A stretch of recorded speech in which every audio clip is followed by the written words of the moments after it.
and since you came from the institution itself, and I'm referring po to the Supreme Court, ano po, what is the role of the Supreme Court in all this? Meron na pong bangayan between the legislative and the executive, or at least medyo meron ng enmity between them, ano po. Pero dapat po ang Supreme Court, shouldn't they be more actively participating in the conversation para po malaman ng ngayon po it's a waiting game eh. Ang dami pong nakakaso nasa Supreme Court pero parang wala pong masyadong galaw, Justice Carpio. Well, the Supreme Court can speak only through decisions, no?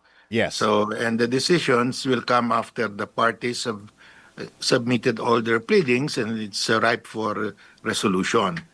So, hindi gaano kabilis, no? It's not as fast as executive or legislative action.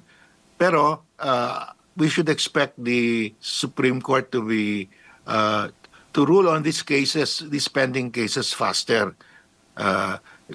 We have filed a case there on anti-dynasty law.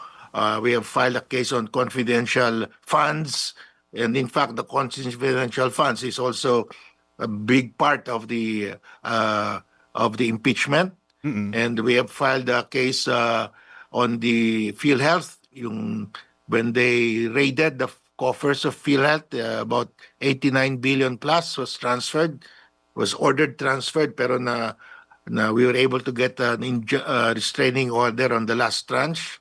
Mga 30 billion yung na hinto namin. And we also filed questioning the 2025 budget, itong current budget, dahil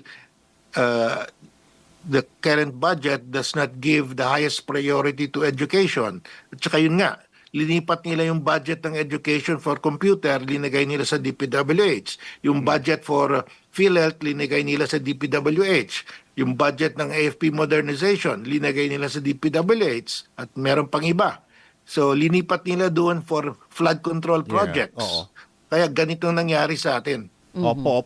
Pati po yung sa impeachment, wala pa rin pong desisyon ng Supreme Court. Yeah, we've been waiting for that